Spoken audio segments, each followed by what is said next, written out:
नमस्कार। धूमिल पांडुलिपि में आप सबका स्वागत है।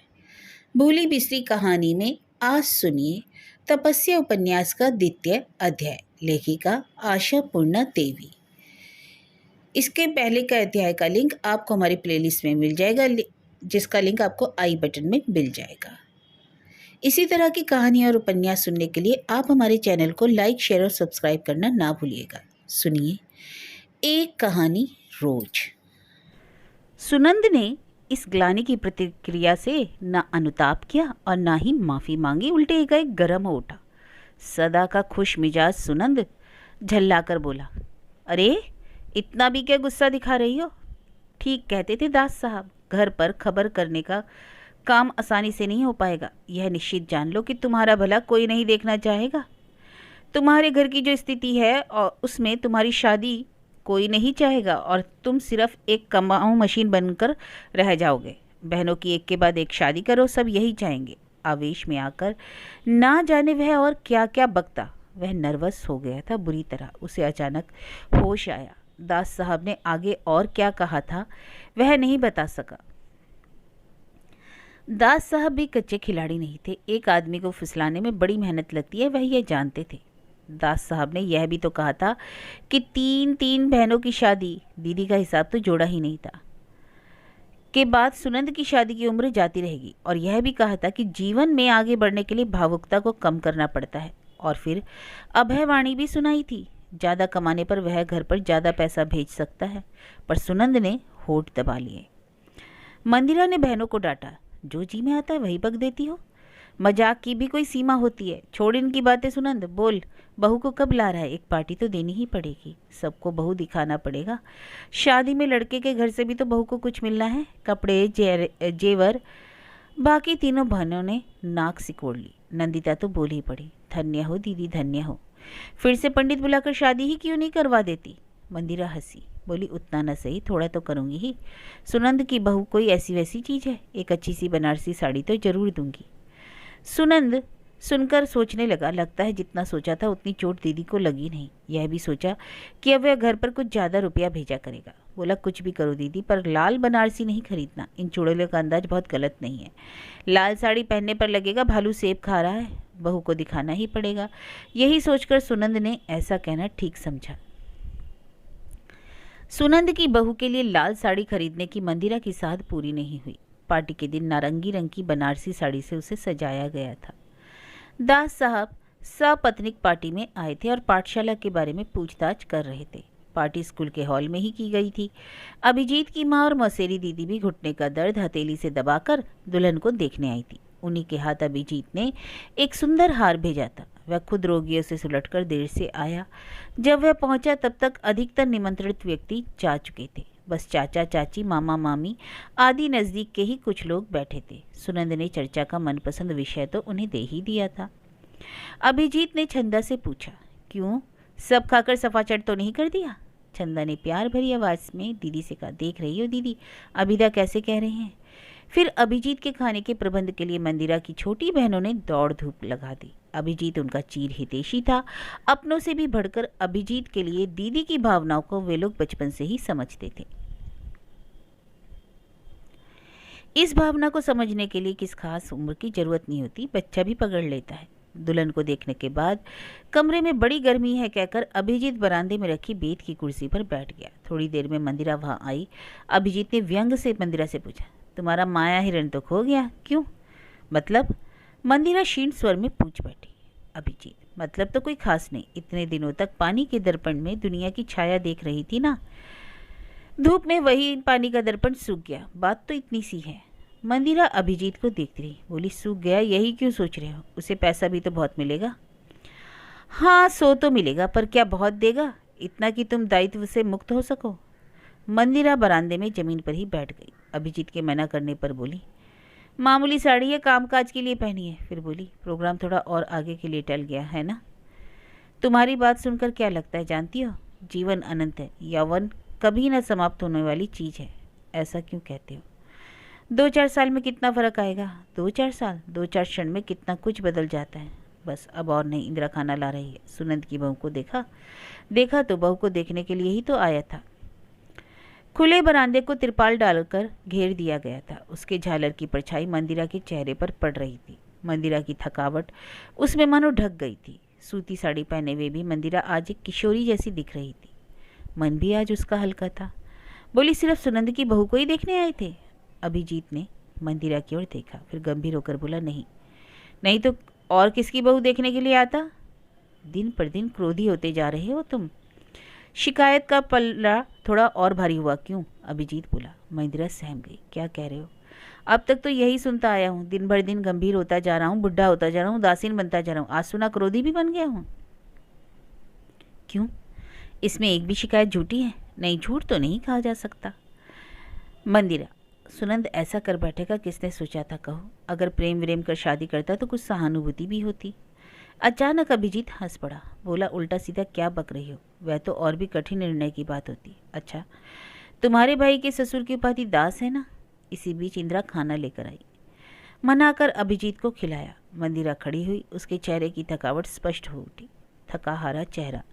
छंदा और इंदिरा नाराज होकर कह रही थी, आज के दिन कैसी गंदी साड़ी पहन रखी है दीदी। मंदिरा बोली, काम काज में उलझी हुई हूँ, सज धज कर बैठने की फुर्सत है? पर मंदिरा ने यही सोचकर अच्छी साड़ी नहीं पहनी थी कि छोटे भाई की शादी में सज संवर कर उसका घूमना अच्छा नहीं दिखेगा। रात को सोते समय बहनों ने फिर टोका, कुछ भी कहो दीदी, तुम बिल्कुल अच्छी नहीं लग रही थी। चाची तुमसे कितनी बड़ी हैं, फिर भी जरी के चौड़े किनारे वाली साड़ी चढ़ा रखी थी। और मिसेस दास, बाप रे, फिर ही करके हंस पड़ी। वैसा ही रंगढंग तुम लोगों को पसंद है ना? मंदिरा बोली। यह कौन कह रहा है? नंदिता ने कहा। हर चीज़ की कोई सीमा होती है दीदी। फिर मिलकर सब गिनाने लगी कि कौन कौन कितना सज धज कर आया था। मंदिरा बोली, ठीक है, अच्छी साड़ी नहीं पहनी, पर इसमें मानहानि की कौन सी बात हो गई? मानहानि की बात नहीं, नौकरानी की तरह केवल कामकाज की साड़ी पहनकर तुम क्यों घुमा करोगी? उनकी शिकायत सुनकर मंदिरा ने कहा, दूसरों की शादी में सज कर क्या होगा? बोलो, देखना अपनी शादी में कितना सजूंगी। राधा भी नाची और नौमन तेल भी जला। दीदी के परिहास पर नंदिता झल्ला उठी। मौका देखकर बत्ती बुझाकर मंदिरा सो गई। श्रृंगार का सामान अभी बचाकर रखना बाकी ही था, पर मंदिरा ने सिर दर्द का बहाना बनाकर बत्ती जलाने ही नहीं दी। सिर में दर्द नहीं होगा? दीदी बेचारी सबके लिए कितना करती है। छंदा आकर दीदी से सटकर सो गई। बचपन का अभ्यास अब तक गया नहीं था। दीदी के बिस्तर में उसकी जगह पक्की थी, पर वह अब भी दीदी की बाहों में लपेट कर पड़ी रहती। छंदा दीदी के दुबले शरीर पर अपना भारी सा हाथ रखकर प्यार से बोली, मेरी शादी के दिन तुम रानी की तरह सजना दीदी, समझी? ओ दीदी 1 मिनट में सो गई। इंदिरा धीमी आवाज में बोली, मत पुकार, सोएगी नहीं? कितने दिनों से आराम नहीं? मन पर कम दुख है दीदी को? हम लोगों का क्या है, पर दीदी की सोच। भैया की आस में समुद्र पे नाव खे रही थी, पर भैया तो आदमी नहीं जानवर निकला। अपनी अपनी साड़ी उठाकर इंदिरा और नंदिता उस कमरे से चली गई। छंदा मंदिरा के पास सोकर आधुनिक फैशन के ब्लाउज और साड़ी की बात सोच सोचकर बड़ी देर बाद सो सकी। नींद में मंदिरा की गहरी सांस की आवाज कमरे में प्रतिध्वनित हो रही थी। 2 मंजिले पर सोने के 3 कमरे थे। उनमें सबसे अच्छा कमरा नए दंपति को सजा कर दिया गया था। वैसे यह रात उनके मिलन की पहली रात नहीं थी। सुहाग रात लड़की के घर पर ही मना ली गई थी। फिर भी बहनों का मन नहीं माना और उन्होंने कमरे को फूलों से सजा दिया था। धूप की खुशबू से वातावरण मोहक उठा था। दुल्हन नापसंद की थी, विवाह भी आघात सा था, फिर भी तरुण मन की कल्पनाओं से बहनों के मन में खुशी का झंकार था। उधर उस आराम के बिस्तर और खुशबू के बीच सुनंद अस्थिर उठा, क्योंकि उसने इन सब के विश्वास पर चोट पहुंचाई थी। कमरा अंधेरा था, फिर भी इस कमरे की एक एक चीज वह देख पा रहा था। इस मकान की एक एक ईंट से वह परिचित था। उसे मालूम था कि जमीन पर एक बड़ी सी दरार पड़ चुकी है, खिड़की का एक पल्ला टूटा हुआ है। मंदिरा ने पूरे मकान में सफेदी करवाई थी, पर वह कितना ढक सकती थी? मकान की मलिनता मानो दांत दिखा रही थी। इससे अधिक शक्ति और सामर्थ्य मंदिरा के पास नहीं था। विजन बिहारी की गृहस्थी की निर्लज नगनता पर सफेदी के आवरण को चढ़ाने में मंदिरा को जी जान लगाना पड़ा होगा। फिर भी तो उसने कुछ तो किया ही था। फूलों की महक से भारी हवा की सांस भरते हुए सुनंद सोच रहा था। किसी लड़की के लिए अकल्पनीय बात थी। दीदी सिर्फ 20 साल की थी, बीए की परीक्षा दे चुकी थी, मन में एमए करने की साथ थी और प्रेम का रंगीन स्वप्न। पर माँ की मृत्यु और पिता की बीमारी ने उसके सारे सपनों पर मानो हथौड़े से चोट कर दी थी। पर दीदी अगर चाहती तो हथौड़े की चोट से अपने को बचा लेती, छोटे भाई बहनों को अनायास मामा चाचा के घर भेज सकती थी, खुद शादी करके चली जाती, कोई शिकायत नहीं करता। कम से कम यहाँ की समाज व्यवस्था के अनुसार किसी को शिकायत करते नहीं बनता। पर दीदी ने ऐसा कुछ नहीं किया। किया सुनंद ने। सुनंद को लगा हवा बहुत भारी है, सांस लेना मुश्किल है। उसे लगा जैसे वह इस घर का कोई मेहमान है। कभी इस पलंग पर दादा दादी सोए होंगे, फिर उसके माँ बाबूजी, पर मंदिरा ने पॉलिश करवाकर उसे भी सुनंद के लिए नया रूप देना चाहता। पर इस पॉलिश के चलते सुनंद को लगा वह इस घर का अपना कोई नहीं बल्कि एक अतिथि के समान है। अगर यह पॉलिश सुनंद स्वयं करवा सकता तब उसे भी इस गौरव पर कुछ अधिकार रहता। यह जीर्ण पलंग, ईंट काट का यह जीर्ण आश्रय, सभी सुनंद की आस में प्रहर गिन रहे थे।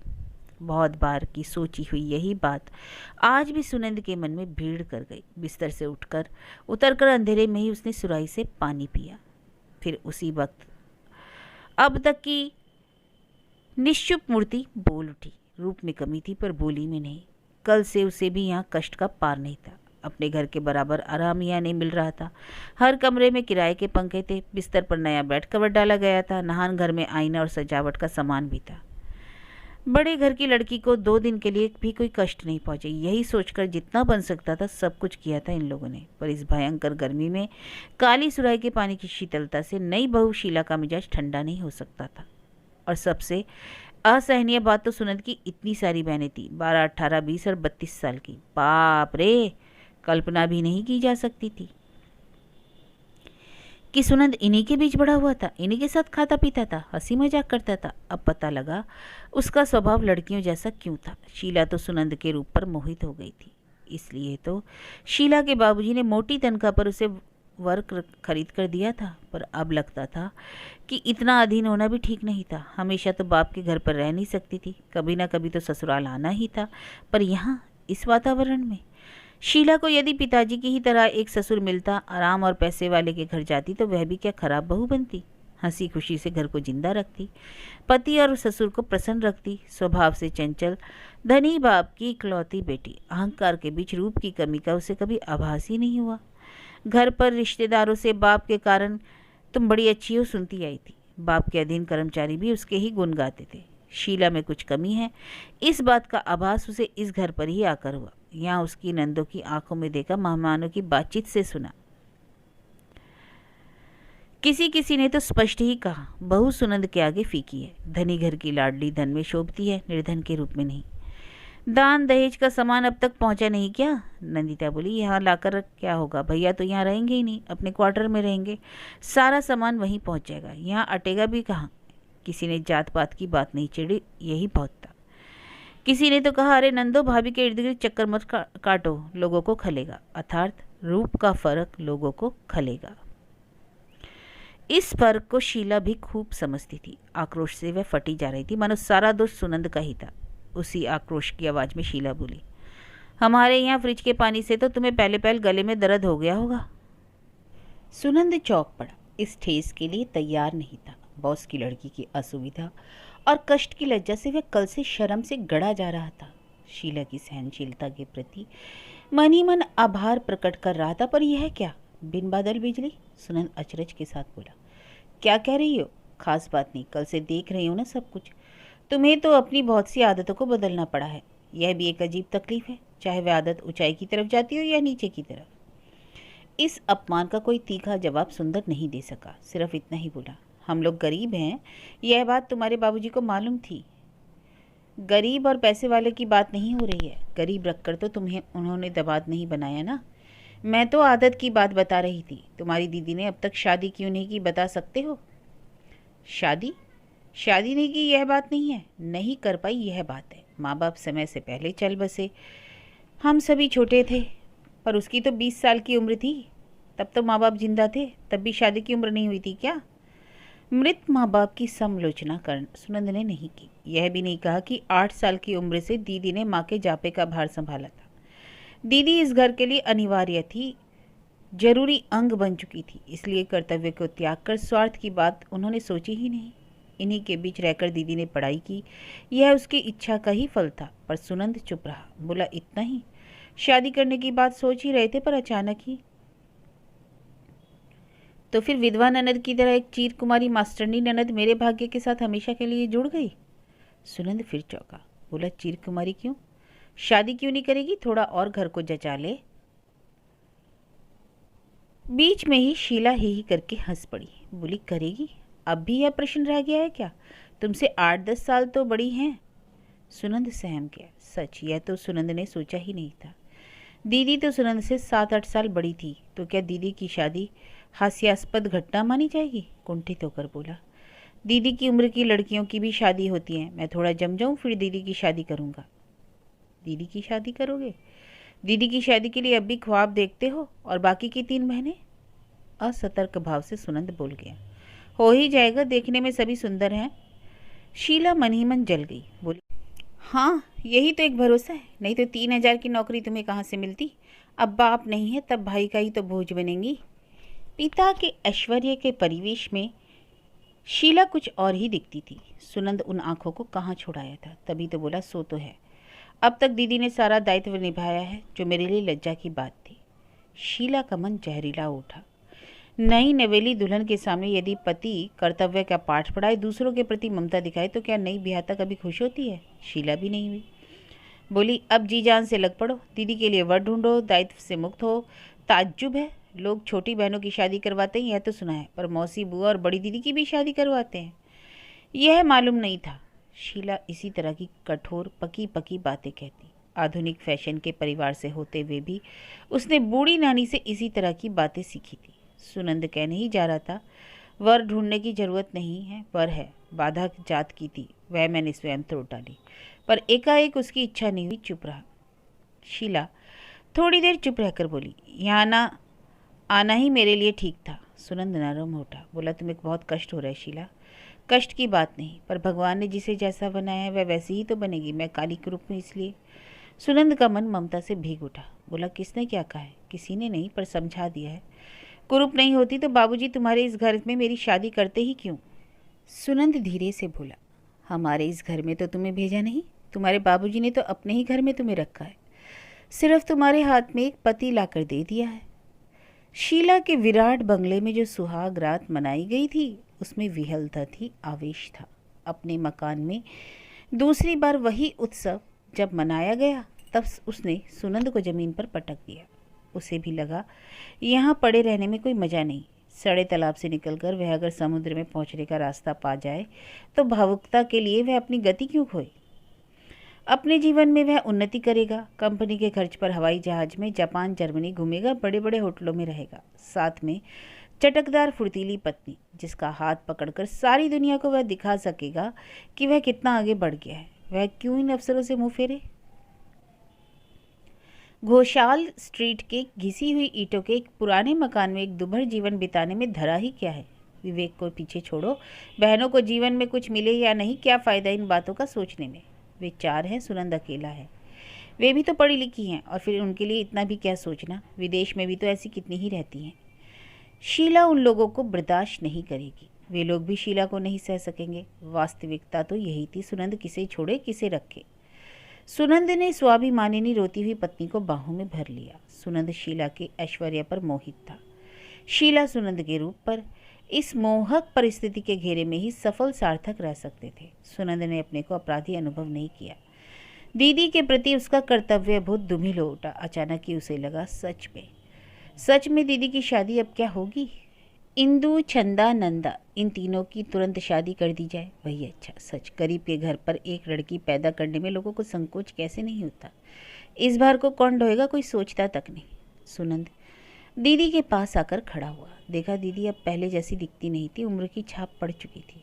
बोला, दीदी छुट्टी तो बस आज ही तक थी, कल फिर दफ्तर, आज ही जाना पड़ेगा। मंदिरा बोली, आज ही चला जाएगा?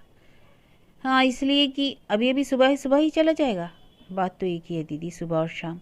कल तुम लोग भी खट खट कर थक चुकी हो, हमें विदा कर, आज दोपहर को आराम कर लो। मंदिरा बोली, अच्छा। सुनंद को लगा शीला ठीक ही कहती है, औरत को औरत ही समझती है। मेरे सुख से ये लोग सुखी नहीं तो दीदी इतनी उदासीनता से मुझे विदा नहीं करती। दीदी ने कब ऐसा किया है? जाने के नाम पर पहले तो शोर मचा देती थी, फिर मुझे जाने में किस बात का संकोच। बंधन तो ये स्वयं ही ढीला कर रहे हैं। पत्नी को लेकर सुनंद सवेरे ही चला गया और उसके जाते ही मंदिरा ने गजब कर दिया, सो गई। यह बोलकर सोई कि भूख लगने पर ही वे लोग खा लें, उसे नहीं जगाएं। बहनें हैरान, भूख नहीं है, नींद आ रही है, इस तर्क पर दीदी सारा काम अस्त व्यस्त छोड़कर बेवक्त सो जाएगी। इससे बढ़कर ताज्जुब की बात और क्या हो सकती थी। ममतावश दीदी को किसी ने बुलाया भी नहीं। टेंट वाले का आदमी जब सामान वगैरह खोल कर ले गया तो उसके पैसे दे दिए। रसोइये ने जब बर्तन मिलाए तो कलछुल खो गया, उसके पैसे भर दिए। दीदी देख भी नहीं सकी कि इस खुशी में तीनों बहनों ने मिलकर ढेर सारे बासी आलू चाप खा लिए और नई भाभी की भैया की उनके ससुराल की खूब शिकायत भरी चर्चा की। भैया के दिमाग के 12 बज गए थे, इसमें तो किसी को शक भी नहीं था। दीदी के सामने वे यह सब नहीं कर सकती। दीदी ने सोकर मौका दे दिया, पर मंदिरा के सोने का फ़ायदा उसकी एक बहन तो और भी ज़्यादा ले रही थी। निश्चिंतता भी तो एक तरह की नींद ही होती है। अपने भाई बहनों के संबंध में मंदिरा बड़ी निश्चिंत थी। निश्चिंतता पर सबसे पहली चोट सुनंद ने पहुंचाई, फिर भी मंदिरा निश्चिंत रही। बहनों के भी पर उग सकते हैं, उसने ध्यान ही नहीं दिया। चूँकि इंदिरा बड़ी थी इसलिए मंदिरा चाची के भाई के साथ उसकी शादी में पूरा मन लगाए हुए थी। चाची को भी अपने भाई के लिए इंदिरा पसंद थी, पर नंदिता तब तक अपने पंख फैला चुकी थी। अपने ही कॉलेज के तरुण अध्यापक प्रांतिक चटर्जी के प्रेम में डुबकी लगा रही थी। प्रांतिक जब कहता तुम्हारे ऊपर तो तुम्हारी 2-2 दीदियां, फिर उम्मीद ही क्या। नंदिता बोलती इसलिए तो उम्मीद बनती है। दीदियों के परिणाम ने मेरे ज्ञान चक्षुओं को खोल दिया। उनकी तरह अभिभावकों की सुविवेचना पर मैं निर्भर करती। हिम्मत है अपरिसीम। तो फिर फिलहाल तो आज हिम्मत करके लाइट हाउस में घुस पड़ो। 2 टिकटें ला रखे हैं। टिकट लाकर कह रहे हो अगर मैं नहीं जाना चाहती तो?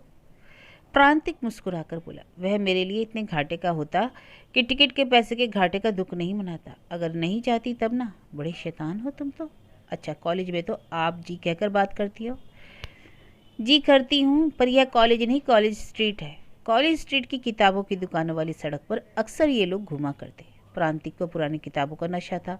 नंदिता को भी उस नशे के प्रति रुचि का ढोंग रचना पड़ रहा था, नहीं तो देर से घर लौटने का क्या बहाना बनाती। मंदिरा ने पूछा, अचानक तुझ पर पुरानी किताबों का नशा कैसे चढ़ गया नंदा? नशे का भी कारण है दीदी, यूं ही अचानक हो जाता है। रोज ही देर से घर लौटती हो, समय से खाती भी नहीं हो, क्यों? नंदिता बोली, वाह दीदी, भूख के समय भूखी रहूं, तुम्हारी तरह ऐसी बेवकूफ़ मैं नहीं, कहीं किसी रेस्तोरेंट में खा लेती हूँ। मंदिरा उसकी बातों पर विश्वास नहीं करती, कहती जा जा, तू और रेस्तोरेंट में खाएगी? नंदिता गंभीर होकर बोलती है, दीदी आदमी के प्रति तुम्हारी धारणा अब भी कच्ची है, अपनी धारणा बदलो नहीं तो कष्ट पाओगी। मंदिरा ने नंदिता की बात गहराई से नहीं ली, हंसी हंसी में टाल गई। पर सिनेमा देखकर लौटने में नंदिता को इतनी देर हुई कि घड़ी की सुई ने मंदिरा के मन में भी मानो सुई चुभो दी। पुरानी किताबों की दुकान पर इतनी देर लग सकती है, यह उसका मन नहीं माना। मंदिरा घबराई, दुर्घटना की आशंका से बार बार सड़क की ओर देखने लगी। बहनों से पूछने लगी, उन्हें तो कुछ नहीं पता। अंत में नंदिता लौटी। जो मंदिरा कभी नहीं डांटती, आज वह धैर्य खो बैठी, अपनी दुश्चिंता की बात बताई। फिर डपट कर बोली, फिर कभी ऐसा नहीं होना चाहिए, दुस्साहस पर कोई लगाम तो होनी चाहिए। पर मंदिरा के अनुशासन की वाणी सुनते ही नंदिता ने चरम दुस्साहस का नमूना पेश कर दिया। हमेशा से आज्ञाकारिणी दीदी से मोहित नंदिता बोल पड़ी, इसकी कोई गारंटी नहीं दे सकती दीदी, अपने को नज़रबंद कैदी मानना मेरे लिए कठिन है। मंदिरा चौंक उठी, चुप कर गई। दूसरे दिन प्रांतिक ने नंदिता से पूछा, कल खूब डांट पड़ी?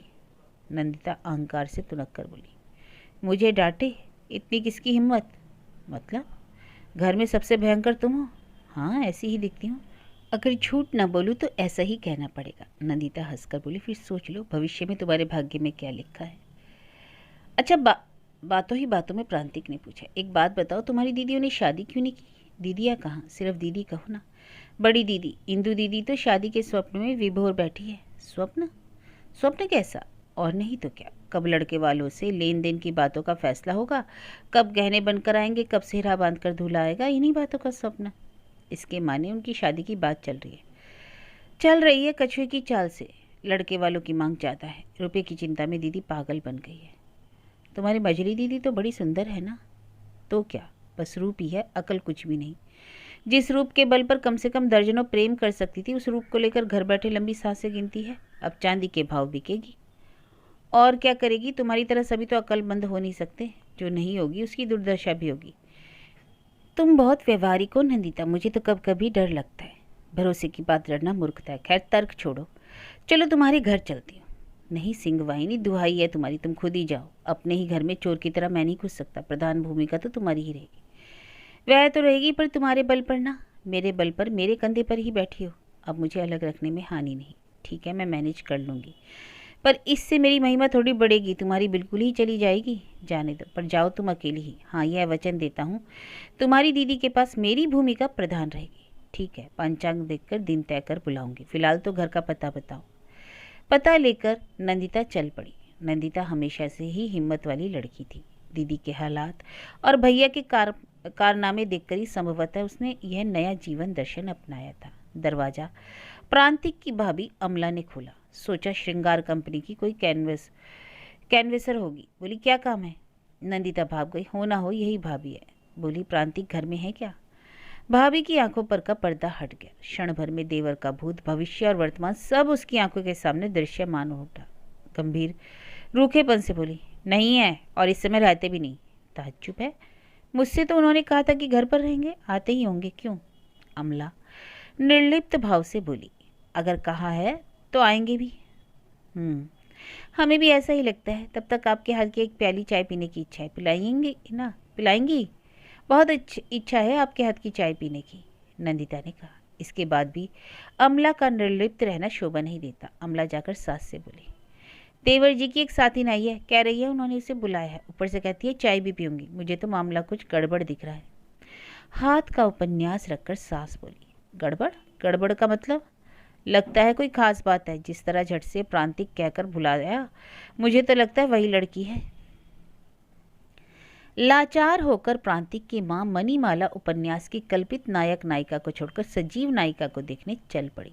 नंदिता ने उन्हें देखकर पैर छूकर प्रणाम किया। मणिमाला इस आचरण से खुश हुई और अचानक ही मन अमला के आचरण से तुलना करने लगी।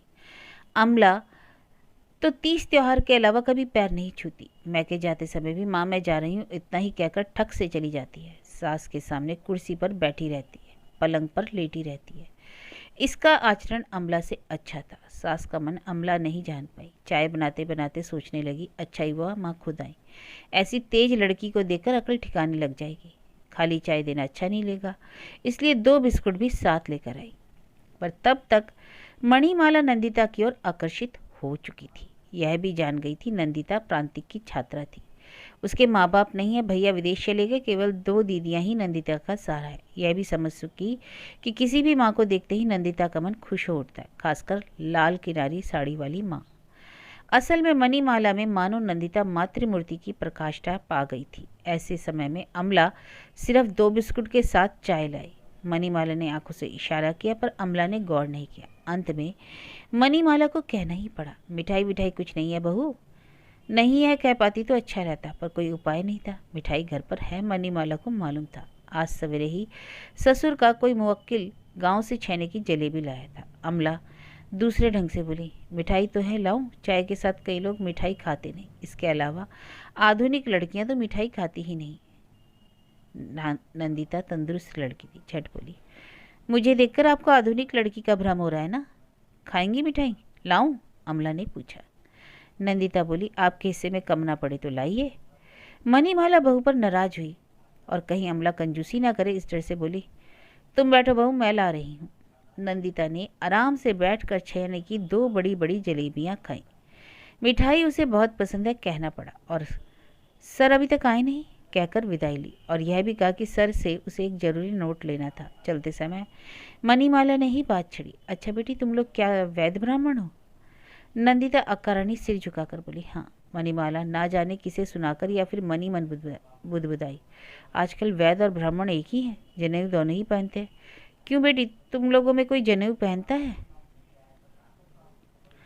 हम लोग तो नहीं पहनते, भैया पहनते, बाबूजी भी पहनते थे। मणिमाला हंस पड़ी। सोचा अमला की तरह ये हमेशा मुंह फुलाकर नहीं रहती, हंसमुख लड़की है। फिर आना कहकर मणिमाला ने प्यार जताया। नंदिता एक बार और पैर छूकर बोली आना तो पड़ेगा ही, बड़ा जरूरी नोट लेना है। निर्दिष्ट जगह पर प्रांतिक प्रतीक्षा कर रहा था। आते ही नंदिता ने प्रांतिक की जोर से चिकोटी काटी और बोली 12 आने काम आगे बढ़ा कर आई हूँ, बाकी 4 आने का काम 2 दिन बाद आकर सुलटा दूंगी। भद्र महिला को 2 दिन का विश्राम दे रही हूँ। प्रांतिक, बताओ ना क्या क्या हुआ। नंदिता निर्विकार बैठी, फिर बोली, क्या क्या हुआ जानने की कोशिश मत करो, क्या हुआ यही सुनो। इसका माने आज ही पहुंचकर प्रस्ताव रख सकता हूँ? इतनी कृपा की जरूरत नहीं। मतलब शादी का प्रस्ताव भी तुम ही जाकर करोगी क्या? अरे मैं पागल थोड़ी ही हूँ। प्रांतिक, तो फिर कैसे क्या होगा? प्रस्ताव तुम्हारी माँ स्वयं रखेंगी। क्यों, कोई वशीकरण मंत्र छोड़ाई हो क्या? कुछ भी कह लो, पर तुम देखना माँ स्वयं कहेंगी, बेटा पानू लड़की मुझे बहुत भाग रही है। प्रांतिक बोला, तुम तो सब कुछ खूब जानती हो। और नंदिता की भविष्यवाणी अक्षरश सच निकली। कुछ दिनों बाद मणिमाला बोली, भाई कई दिनों से देख देख कर उस लड़की से मोह हो गया। सोच रही हूँ आजकल जात पात का लोग उतना विचार करते नहीं, और सच में कोई नीच जात की भी नहीं। इस घर पर उसका भी मन बैठ गया है। मैं कहती हूँ विचार की बात छोड़ देनी चाहिए। प्रांतिक गंभीर होकर बोला, मैं जब संकोच के साथ कहने आया तब तो तुमने खूब विचार दिखाया, अब उसी लड़की पर लुट गई हो। अच्छी बात है, तेरा तो भला ही हुआ, अपनी चाह को ही तो पा रहा है। प्रांतिक अपना भाव चढ़ाकर बोला, दूसरों की दया से मिल रहा है, नहीं तो कोई बात नहीं। अपनी बात अपने पास रख, मैं तो उसी लड़की को बहू बना कर लाऊंगी, यह मेरा आखिरी फैसला है। नंदिता बोली, देखो ना। प्रांतिक, हाँ वह तो देखा ही है, अपनी जगह स्वयं बनानी पड़ती है, यही दुनिया की रीत है। प्रांतिक, तुम्हारी तरह दो चार महान नारियां पैदा हों तो दूसरों को भी जगह मिल जाएगी। नंदिता बोली, अच्छा अब तुम हमारे घर चलो। प्रांतिक, जाकर क्या कहना होगा? देखो प्रांतिक, मैं नाराज़ नहीं होती, इसका मतलब यह तो नहीं कि ज़िंदगी में कभी नाराज़ नहीं होंगी। जाकर और क्या करोगे? मेरे गार्जियन के सामने घुटने टेक कर मुझे मांग लेना। तुम्हारी गार्जियन यानी कि तुम्हारी दीदी? सुना है वजन में तुमसे आधी है और कद में भी तुमसे 4 इंच छोटी। तो क्या? प्रांतिक को नंदिता खींच ले गई अपने घर। शाम का वक्त था। प्रांतिक को बाहर खड़ा कर स्वयं अंदर चली गई। मंदिरा दूसरे दिन के लिए स्कूल की तैयारी कर रही थी। नंदिता पीछे से मंदिरा को बाहों में लपेट कर बोली, दीदी ओ दीदी। सुनंद की शादी के बाद मंदिरा थोड़ी बदल गई, गंभीर बन चुकी थी। फिर भी नंदिता की खुशी में शरीक होकर बोली, क्यों री? बहुत खुश हूँ दीदी, बड़ी विपत्ति है। मंदिरा संभवतः समझकर बोली, बहुत खुश है, साथ ही बड़ी विपत्ति भी। यह कौन सी भाषा है री नंदी? नहीं मालूम ना दीदी, बस बात तो यही है कि लड़के को पकड़कर यहाँ ले आई। मंदिरा को तो सब कुछ सहना और संभलना ही था। उसने महान बनने का जो व्रत ले रखा था, इसलिए छोटी बहन के इस बेशरम वाचालपन को सहकर भी मुस्कुराना पड़ा। हालांकि तब भी आंखों के आगे अंधेरा छा गया। लगता था ये 2 दिन की देरी भी बर्दाश्त नहीं करेंगे। तो फिर कैसे क्या करेगी मंदिरा? एक शादी के इंतजाम में ही पागल बनने की स्थिति में पहुंची थी। 2 शादियों की तैयारी वह कैसे करेगी? किस बल पर करेगी? पर छोटी बहन के आगे दीनता ढककर बोली, अच्छा ही हुआ, लड़के को ढूंढने की तकलीफ से मैं बच गई। इंदिरा की शादी होती तेरी कर दूंगी। फिलहाल तो इसी सांत्वना के वाक्य से इन्हें रोका जा सकता था। फिर सुनंद को कहना पड़ेगा कि या तो रुपये का प्रबंध करे, नहीं तो मकान गिरवी रख दे। इसके सिवा दूसरा कोई चारा भी नहीं। पर यह सब तो बात की बात है। पर बीच में ही नंदिता बोल पड़ी, बाद में क्यों दीदी, एक ही साथ कर दो ना, 2 बार की मेहनत बच जाएगी। अरे मेरी मेहनत की बात छोड़, एक साथ शादी होने पर कौन किसकी शादी की खुशी मनाएगा? नंदिता को मामला भरोसे का नहीं लगा। उसने प्रांतिक को इशारा किया कि तुम अपना कर्तव्य ठीक से नहीं निभा रहे। आखिर में प्रांतिक शर्माकर संकोच के साथ बोला, असल में किसी तरह माँ बाबूजी को राजी कर सका हूँ। बाद में दूसरों के सिखाने पढ़ाने पर मर्जी बदल भी सकती है। चटर्जी ब्राह्मणों का अहंकार भी तो बहुत है। प्रांतिक की बात सुनकर मंदिरा का मन कोमल हो उठा। बड़ा स्नेह आया उस पर। समझ गई कि मिलन की व्यग्रता के लिए छल का सहारा ले रहा है। चिरंतन प्रेमी प्रेमिकाओं की ही तरह दूसरों को बेवकूफ़ समझ रहा है। मंदिरा हंस पड़ी, बोली, वे चटर्जी हैं, आप नहीं। उन्हीं की खातिर हूँ। पर दीदी मुझे आप तो ना कहिए, यह तो कहीं का नियम नहीं। मंदिरा ने उसके भूले चेहरे को देखा और भी स्नेह उमड़ा, और उस स्नेह के आवेश में बेअंदाज के दान पात्र पर दस्तखत कर बैठी। दोनों शादियाँ एक ही साथ कर देने का निश्चय कर लिया। रात को चोटी घूमते समय मंदिरा ने सोचा, शादी तो करते ही वे करेंगे भी, मुझसे कहा यही तो बड़प्पन था। नहीं तो मेरी मर्जी की क्या कीमत? सिर्फ स्वयं छोटी हो जाती, बेवकूफ़ बनती, उनके साथ रिश्ते भी ढीले हो जाते। सुनंद को तो कुछ भी नहीं कहा था, फिर भी वह दूर हट गया। ताज्जुब है, एक अजीब सूनेपन का दर्द मंदिरा को अनुभव हुआ। वह कमरे में चहलकदमी करने लगी। माँ की अलमारी में लगे शीशे पर नजर पड़ी। शीशे पर कई खरोंचे पड़ चुकी थी। फिर भी घर पर बड़ा आईना तो बस यही एक था। सभी बहनें इसी के आगे बाल संवारती साड़ी पहनती। मंदिरा भी बाल संवार रही थी। शीशे की तरफ देखकर उसने आज यह अनुभव किया कि यह सूनापन किस बात का है, पर क्यों। किसी तरुण युवक ने यदि दीदी कहकर पुकारा ही था तो इससे इतने सूनेपन का बोध क्यों हो रहा है। कोई जवाब नहीं था उसके पास, पर यह दीदी का संबोधन उसके मन में कहीं बींध रहा था। पर सुनंद के दोस्त वगैरह भी तो हमेशा हमेशा उसे दीदी कहते आए थे। दीदी संबोधन से तो मंदिरा अभ्यस्त हो चुकी थी। अपने लिए कुछ सोचने का वक्त ही कहा था उसे। फिर बत्ती बुझाकर सो गई। पास में सोई छंदा पर हाथ रखने का ख्याल ही उसे नहीं रहा। आंखों पर हाथ रखकर सोचने लगी, अभिजीत के पास ही जाऊं क्या? जाकर कहूं तुम्हारे पास तो बहुत पैसे हैं, कुछ उधार दो ना। बहुत बार बहुत तरह से उसने यह बात सोची पर जमी नहीं। उसे लगा कहीं अभिजीत के चेहरे पर व्यंग तो नहीं झलकेगा। इधर व्यंग की मुस्कान ही तो उसके होठों पर खिलती है। अभिजीत भी अजीब किस्म का नासमझ है, समझता है मंदिरा जानबूझकर उसे वंचित रख रही है, पर वह ऐसा क्यों सोचता है? मंदिरा कोई ईंट या पत्थर है? मंदिरा का सारा हृदय स्वयं क्या प्यास से नहीं सूख रहा? उस घर के किसी कमरे के आश्रय की आस में, जिस घर को उसने बचपन से ना जाने कितनी ही बार देखा था और अब एक बार भी जाकर नहीं देख पाती थी। अब तो उस घर के मालिक ने बहुत पैसा कमा लिया है। क्या साज सजावट है! सारा मकान रंग रूप में संवरकर मानो गर्वीला बन गया था। उस गर्वीले घर के आगे जाकर मंदिरा कैसे कह पाएगी तुम्हारे पास तो बहुत पैसे हैं, कुछ दो ना, बड़े कष्ट में हूँ। मंदिरा की आंखों में आसानी से आंसू नहीं आते, पर इस समय अकारण ही 2 बूंद आंसू उसकी आंखों से ढुलक पड़े। इंदिरा की शादी की तैयारी करीब करीब पूरी हो चुकी थी। लड़के वालों ने फिर 12 साड़ियों की मांग की, लेन देन के वास्ते, और सो भी कीमती। संदेशा चाची के मार्फत आया था। नहीं दे सकती कहने का मतलब ही था रिश्ते की बात खत्म कर देना। पर इन 12 साड़ियों का प्रबंध भी मंदिरा कहाँ से करे? वैसे तो मंदिरा साड़ियाँ खरीद भी लेती, पर शुरू में ही एक गलत काम कर बैठी थी। इंदिरा के दूध के से धुले शरीर पर लाल जरी वाली बनारसी कितनी शोभेगी, यह सोचकर वह बजट के ऊपर जाकर 300 रुपये में सुनहरे फूलों वाली लाल बनारसी साड़ी खरीद लाई। साड़ी देखकर इंदिरा झल्ला उठी थी। बोली थी, मेरे लिए 300 रुपये की साड़ी उठा लाई हो दीदी? मंदिरा मधुर हंसी हंसकर बोली, क्या करूं बोल, मुझे लगा यह साड़ी मानो तेरे लिए ही बनाई गई है। मेरे लिए? और नहीं तो क्या, तू इसमें इतनी जचेगी, संसार में और कोई इसी पर इतनी शोभा नहीं देगी। आज कितने दिनों के बाद मंदिरा को लगा एक साड़ी के पैसों से तो 12 साड़ियाँ आ सकती थी। मन में यह बात उठते ही उसका मन दिखाड़ से संकुचित हो उठा। छी, इतना छोटा मन हो गया उसका, इतना व्यवसायिक। मन ही मन ना जाने कितनी ही बार उसने यह साड़ी पहनाकर इंदिरा को देखा था और आज उसे बदलवाने की बात सोच रही थी। इंदिरा हमेशा की संकोची शर्मीली लड़की थी, कभी कुछ नहीं मांगती। उसके लिए तो मंदिरा को ही सोचना पड़ेगा। पर इंदिरा के चरित्र के इस पहलू से तो मंदिरा अब तक बिल्कुल अनजान थी। आज उस पहलू को इंदिरा ने व्यक्त किया। बोली, दीदी उन लोगों की शादी पहले कर दो। रात को मंदिरा को ठीक से नींद नहीं है। सुबह जल्दी उठ पड़ी थी। देखा इंदिरा उस तरफ के बरामदे में खड़ी थी। उसकी शादी हो जाएगी, उसके बाद इस घर में इतने सहज ढंग से और ज़्यादा दिनों तक वह रह नहीं पाएगी। इस तरह घूमेगी फिरेगी नहीं, सोचकर मंदिरा का मन भीग गया। बोली, इतनी जल्दी उठ पड़ी इंदु? इंदिरा पास आई। बोली, तुमसे एक बात कहनी है दीदी, तुम उनकी शादी पहले कर दो। मंदिरा विमुड़ होकर बोली, उनकी शादी पहले कर दूँ मतलब? क्या हर्ज है दीदी, ऐसा तो अब काफ़ी होता है ना। मंदिरा रुपयों की बात सोचकर कह रही है। इंदिरा मुस्कुराई, बोली, नहीं वह भी कोई साधारण बात नहीं, बस इतना सोचने की ज़रूरत नहीं। फिर बिल्कुल बुजुर्गों की तरह मंदिरा बोली, तू चिंता मत कर, उसका भी प्रबंध कर लूँगी। कैसे दीदी? अपनी अंतिम मर्यादा बेचकर? मंदिरा चौंक उठी। बोली, इसका मतलब? इंदिरा दूसरी तरफ ताक कर बोली, मतलब खोलकर बताना नहीं चाहती, पर अभिजीत दास से मांगकर मेरी शादी मत करो दीदी। मंदिरा हैरान हुई।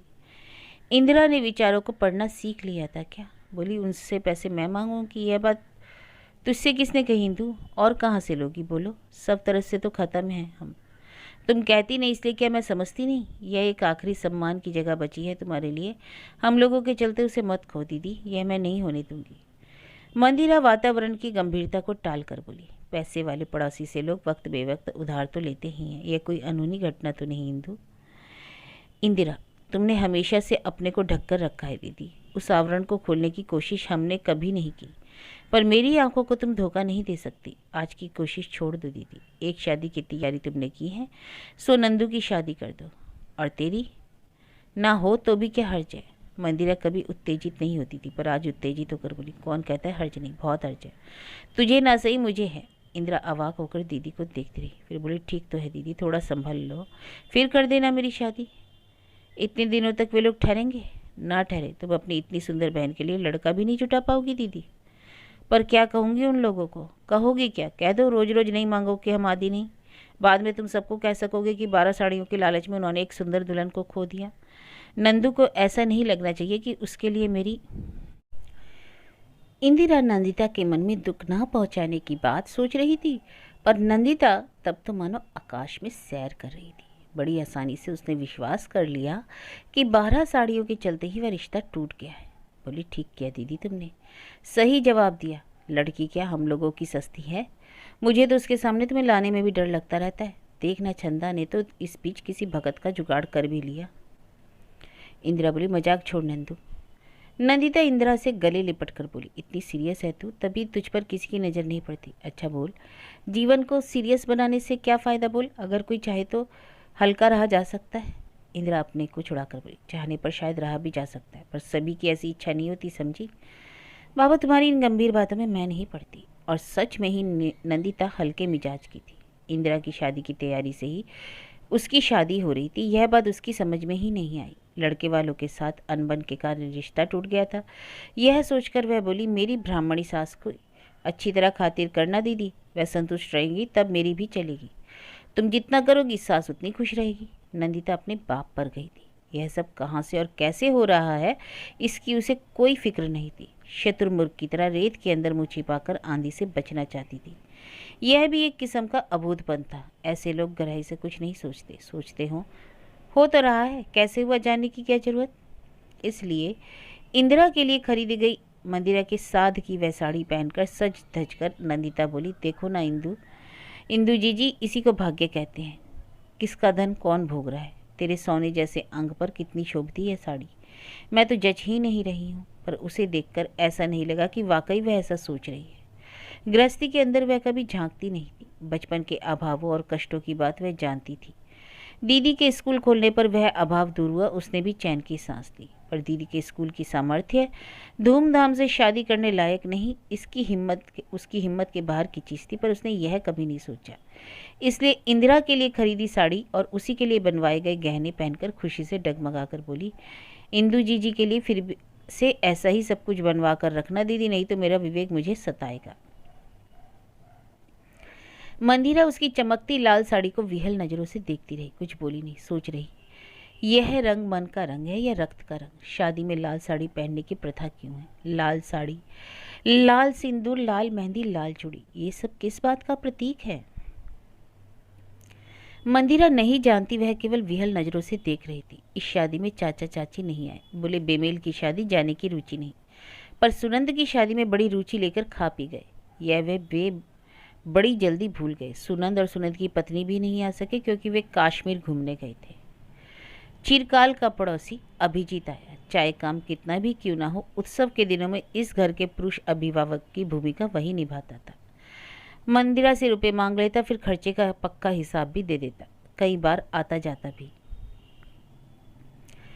सुनंद की शादी के बाद से मंदिरा अंदर ही अंदर टूट चुकी थी। क्या अभिजीत यह भाप गया था और इसलिए स्नेह और ममता का हाथ उसकी तरफ बढ़ा रहा था? बस एक अभिभावक का हाथ, इससे अधिक कुछ नहीं। प्रेम की बात कहने सुनने के दिन गुजर गए। प्रेम से नज़र मिलाने के दिन भी मानो खत्म हो रहे थे। व्यंग भरी वह मुस्कान भी अब चेहरे पर नहीं रहती। संभावना की शेष उम्मीद भी क्या अभिजीत के मन से जाती रही थी और इसलिए अपने कंगालपन को छिपाने की साधना में रत था। पर क्या अभिजीत पुरुष नहीं था? क्या वह किसी लड़की की मर्जी का खिलौना मात्र था या भाग्य के हाथों मारा गया असहाय जीव? तभी तो अपने जीवन को बर्बादी की तराजू पर चढ़ाकर निश्चिंत बैठा था। बर्बाद ही तो इंदिरा ने भी एक दिन कह ही दिया था। आप भी तो अपने जीवन को बर्बाद करने के अलावा और कुछ नहीं कर रहे हैं। इंदिरा अभिजीत के सामने इतनी कभी नहीं खुली थी। अभिजीत को वह श्रद्धा से देखती थी। होश संभालने के साथ ही उसने अभिजीत को इस परिवार के हितैषी के रूप में देखा था और आज उसे दीदी की चीज के रूप में देख रही थी। मंदिरा के साथ अभिजीत की शादी हो सकती थी, यह धारणा बचपन में इंदिरा को नहीं थी। माँ कहती भी थी, अभी अगर दूसरी जात का नहीं होता तो मैं उसे नहीं छोड़ती, अपना दामाद जरूर बनाती। अभिजीत की माँ भी कहती, कैसी गुनी लड़की, आह अगर तेरे पिताजी उसे देते इंदिरा तो तेरी दीदी को मैं बहू बनाकर सुख की सांस लेती। पर शूद्र के घर देंगे भी क्या। दोनों के घरों में भी अलग अलग इस बात की चर्चा होती, या तो इस बात का ख्याल भी नहीं करते कि वे क्या सोच रहे हैं, या पक्की सांसारिक वृद्धि से जानबूझकर ही चर्चा छेड़ते ताकि शुरू में ही दोनों के मन में अगर कोई कोमल भावना हो तो खत्म हो जाए। अभिभावकों ने ऐसा ही सोचा था। बचपन में इंदिरा इस बात को सुन चुकी थी, पर मालूम नहीं क्यों इंदिरा के मन में बैठा लिया था कि अभिजीत नाम का वह उज्जवल रत्न दीदी का ही है। इसलिए अभिजीत के प्रति इंदिरा के मन में बड़े भाई की तरह श्रद्धा थी। अभिजीत और मंदिरा के मन में शांति थी। परीक्षा के बाद सैर पर निकलने की परिकल्पना से जो खुशी और शांति होती है, ठीक उसी की तरह शांति। पर सुनंद ने उस शांति को चूर चूर कर दिया था। सुनंद ने मानो अनिर्दिष्ट समय तक के लिए परीक्षा को आगे के लिए सरका दिया था, और उसके बाद नंदिता ने मानो आंधी ही ला दी थी। मंदिरा क्या अपने दायित्वों से छुटकारा पा सकती थी। मंदिरा सुनंद तो नहीं थी। इंदिरा के घर को बसाने के बाद ही वह अपने लिए कुछ सोच सकेगी, उसके पहले नहीं। मंदिरा ने सोचा था इंदिरा की शादी कर देने के बाद वे दोनों मिलकर बाकी दोनों के लिए सोचेंगे, पर नंदिता ने उसकी सारी योजना को मिट्टी में मिला दिया। अब मंदिरा को फिर से सोचना पड़ेगा। शादी का घर जब रोशनी से चमक रहा था, मंदिरा एक अंधेरी जगह ढूंढकर थकान की सांस ले रही थी। सोचा इस घर में एक बार फिर उत्सव की रोशनी जली, पर इसमें मेरा कोई श्रेय नहीं। मैं अपने हाथों से इंदिरा के लिए जो खुशी मनाना चाह रही थी, नंदिता और प्रांतिक ने अपनी निर्मम इच्छा के आगे उसे खत्म कर दिया। अंधकार को अस्वीकार कर सुनंद और नंदिता ने जीवन की रोशनी की तरफ मुंह फेर लिया था। सुनंद ने जीवन को चाहा था और नंदिता ने प्रेम को। पर क्या इन लोगों ने उचित कदम उठाया था? क्या यह रोशनी उनके जीवन को सदा के लिए आलोकित करेगी? जो चमक दूसरों को वंचित करने की कीमत पर मिलती है, कर्तव्य से मुंह फेर कर मिलती है, क्या वह जीवन भर आदमी को सुखी रख सकती है? अगर मैं अंधकार को अस्वीकार करती, आलोकमुखी फूल बनना चाहती, तो क्या मैं सुखी होती? मंदिरा ने स्वयं से ही प्रश्न पूछा और फिर बार बार मन ही मन विधाता से ऐसा सोचने के लिए माफ़ी मांगी। बोली, हे भगवान, वे सुखी रहे, सुख पाए। शादी के घर में के एकांत में अपने को कब तक छिपाया जा सकता है? सारे घर में दीदी दीदी का शोर मच गया। अभिजीत ने ही मंदिरा को ढूंढ निकाला। बोला, कन्यादान का रोना अकेले में ही रो रही हो? मंदिरा थकी सी आवाज़ में बोली, तुम्हारे साथ मेरा रिश्ता क्या सिर्फ इतना ही है कि मौका देखकर मुझे खरी खोटी सुनाओ और मैं उदास हो जाऊं? अभिजीत मंदिरा के पास बैठ गया। बोला, आदान प्रदान का जब और कोई उपलक्ष्य नहीं तो कुछ तो चाहिए ना। कभी कभी लगता है योग सूत्र छिन्न हो रहा है। चोट खाना और चोट पहुंचाना भी तो एक योग सूत्र ही है। मंदिरा बोली, मुझे तो नहीं लगता कि योग सूत्र टूट सा गया है। हाँ, बांधने की कोशिश जरूर जारी रखनी पड़ेगी। तो तुम्हारी वसीयत पक्की है? हाँ बिल्कुल। तुम्हारी बिल्कुल कच्ची है ना? मंदिरा बोली, कभी कभी ऐसा संदेह होता है। मंदिरा ने अभिजीत की गोद में अपना एक हाथ रखा, फिर बोली, कभी कभी ऐसा लगता है अभी कि सारे दिन ऐसे ही बेकार जा रहे हैं। लगता है तुम्हारे साथ मैंने जो जाति की है उसकी कोई तुलना नहीं। फिर अपने को संभाल भी लेती हूँ। सोचती हूँ अगर अपने कर्तव्य का बोझ लेकर तुम्हारे लिए भी भार बनूं तो उससे हमें अपना सुख कितना मिलेगा। सुनंद पर बड़ी आशाएं बंधी थी, पर उसने तो मेरे मुंह पर तमाचे जड़ दिए। उसका बोझ भी तो हमें ही ढोना पड़ेगा। अपने बोझ का थोड़ा सा हिस्सा हमें भी तो दे सकती थी। दोनों हाथों से मंदिरा को अपनी तरफ खींचकर अभिजीत बोला, प्रतीक्षा के ये दिन भी बड़े बोझ हैं, कब समझोगी?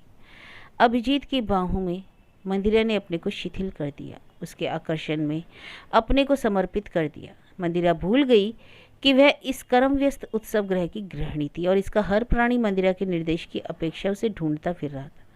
मंदिरा को अपने को खो चुकी थी। बोली, फिर भी अभी मैं नहीं चाहती कि मैं अपने कर्तव्य का बोझ लेकर तुम्हारे पास आऊँ। मैं तुम्हारे पास मैं होकर ही जाना चाहती हूँ। तुम्हारे हमारे बीच ये बोझ कहीं दीवार ना बन जाए।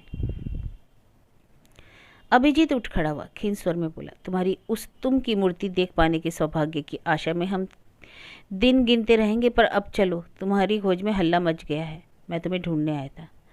मुझे तो सारी जिंदगी ही ढूंढते रहे। मंदिरा उठ पड़ी, पर अभी इस वक्त वह कितना काम संभाल पाएगी।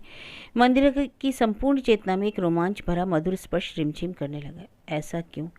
क्या मंदिरा में अब भी एक कुमारी किशोरी का मन रह गया था? संसार की लड़ाई से जूझकर थकी हर एक यौवना नारी के मन में यह कमजोरी के आश्चर्य की बात नहीं, पर दुनिया में ना जाने कितनी ही आश्चर्य की बातें होती रहती हैं। आश्चर्य ही तो दुनिया है। नहीं तो विदाई के समय नंदिता इतना रोई क्यों?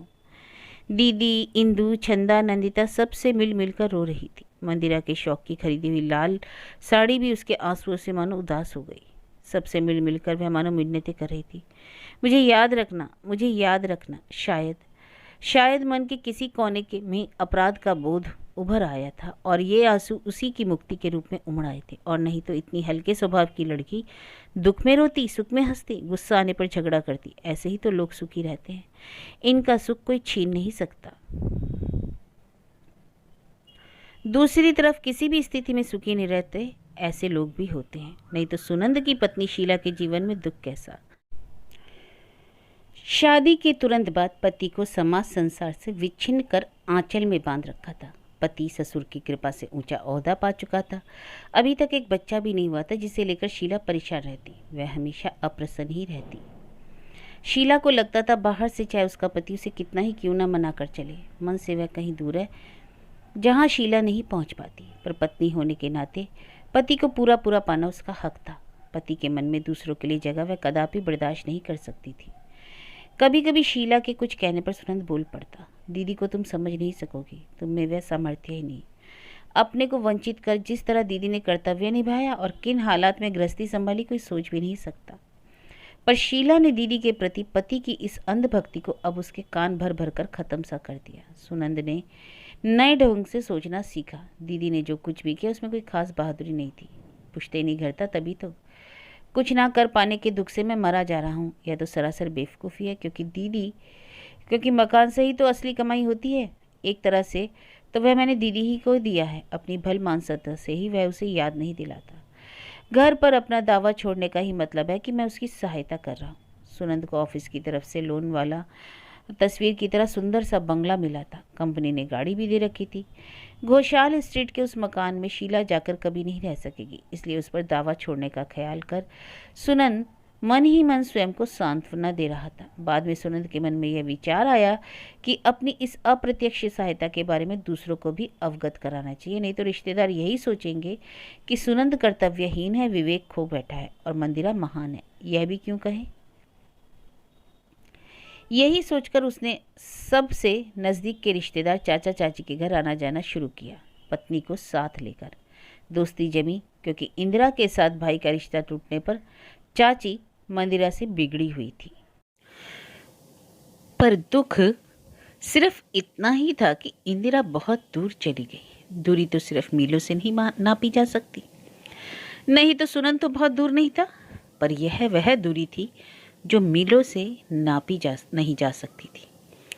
और वह दूरी इंदिरा की शादी में समय पहली बार स्पष्ट हुई। मंदिरा ने लड़के का विवरण, उसके व्यवहार, आचरण आदि की बात लिखकर सुनंद को बुलाया था और दीदी का मान रखने सुनंद आया भी, पर अपनी बुद्धिमती पहरेदार पत्नी को साथ लेकर। क्या पता दीदी के प्रति स्नेह और सम्मान के बोध में ना जाने कितना दे बैठे।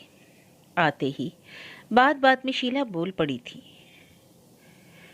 अभी तो आप बता रही थी कि उनकी तरफ से कोई मांग नहीं, इतने सज्जन व्यक्ति की उनकी कोई तुलना ही नहीं, फिर रुपयों की जरूरत क्यों आ पड़ी।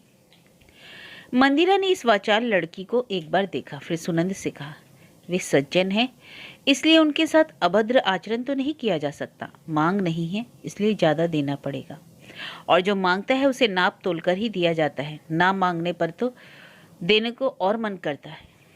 शीला बोली, तो मन करता है तो दीजिए। मंदिरा को आखिर कहना ही पड़ा, मुझे सुनंद से बात करने दो शीला। ठीक है करिए, कहकर शीला उठकर खिड़की के पास जाकर खड़ी हो गई। शीला को यह अपमान बहुत खला और इसके साथ साथ ही सुनंद को भी। उसने अपना मन सख्त कर लिया। मंदिरा जब बोली, तुम्हें कुछ रुपयों का प्रबंध करना ही पड़ेगा सुनंद, तो सुनंद ने पत्नी के उतरे हुए चेहरे को याद कर कहा, रुपए तनख्वाह सुनने से ही ज़्यादा लगता है, रहन सहन से में भी तो उसी के अनुसार करना पड़ता है। सुनंद आज दीदी को क्या उचित है क्या नहीं यही सिखा रहा था, पर सुनंद आज एक हिंसक प्राणी की तरह क्यों दिख रहा था। मंदिरा क्या उसे याद दिलाएगी कि इस घर में से कितनी आमदनी होती है और कितना बचाया जा सकता है। यह तो मुझसे अधिक तुझे ही मालूम है सुनंद। स्कूल के आय व्यय का हिसाब तो तू ही तो करता था। तेरे हाथ की लिखी हुई कॉपियाँ आज भी रखी हैं। पर मंदिरा ने पुरानी बातों को नहीं उठाया, सिर्फ बोली, तुझसे उचित अनुचित मैं सीखना नहीं चाहती, तुझे कुछ रुपया देना पड़ेगा, यही कहना है। सुनंद बोला, अगर हुक्म करती हो तो अवश्य ही देना पड़ेगा, पर क्यों देना पड़ेगा यह नहीं समझ सका। अगर यहाँ स्कूल नहीं बैठाती तो किराए के 200-250 रुपये आते, यह तो नहीं भूलना चाहिए। यह 200-250 रुपये का यह संकेत चाचा चाची की देन था। कई महीनों से कान भर रहे थे। अगर इंदिरा की शादी नहीं होती, अगर वह एक बच्चलन के हाथों पड़ती तो ही चाची को शांति मिल सकती थी। पर अब तो सुना है लड़का विदेश से लौटा हुआ इंजीनियर है, ऊपर से पैसे वाला। अखबार में विज्ञापन देकर इतना अच्छा लड़का मिल सकता है, यह भी कौन जानता था। पर व्यस्का, सुंदरी, शिक्षिता, भले घर की, इन 4 गुणों के बल पर इंदिरा तुरंत पसंद कर ली गई थी। चाची मन ही मन जल भुनकर सुनंद को बिगाड़ने में लग गई। सुनंद बदला। सुनंद की बातों ने इंदिरा को भूकंप की तरह झकझोर कर रख दिया, मानो पैरों तले जमीन नहीं भयंकर खाई थी। बहुत देर के बाद मंदिरा कुछ बोल सकी। बोली, सिर्फ नीचे का तल्ला ही क्यों, पूरे मकान को किराए पर चढ़ा देने से किराया और भी ज्यादा मिल सकता है। पर बाबूजी की लड़कियों को बिना पार किए तो यह सवाल नहीं उठता। शीला फिर बोल पड़ी, बाबूजी कोई सभी लड़कियां पार हो सकेंगी, यह उम्मीद कहाँ है। 20 साल पहले जिसे पार करना था उन्हीं का काम था। जब वे ही बात शीला कैसे खत्म करेगी यह ना सोच पाकर वह चुप हो गई। पर इस अधूरे वाक्य को सुनते ही मंदिरा आघात से स्तब्ध हो उठी। मंदिरा मानो भूल गई कि सुनंद किस बात की आलोचना के लिए आया था। उसके कानों में यही गूंजने लगा, 20 साल पहले ही जिसे पार करना चाहिए था। मंदिरा दूसरों के आगे संयम खोना नहीं जानती, ऐसी स्थिति में भी टूटी नहीं। बोली, तेरी बहू बड़ी वाचाल है सुनंद, 2 मिनट शांत होकर नहीं बैठ सकती। रहने दे, रुपए देने का हुक्म अगर तुझे जुल्म लगे तो यह हुक्म कभी नहीं दूंगी। तू तो जानता ही है हिसाब से मैं हमेशा ही कच्ची हूँ, तभी तो घर का सारा हिसाब तुझे संभालने के लिए देती थी। ठीक है, शादी में आना तुम दोनों, शीला के पिताजी के नाम चिट्ठी भी भेजूंगी। फिर सारी बातों पर पर्दा गिराकर मंदिरा चली गई।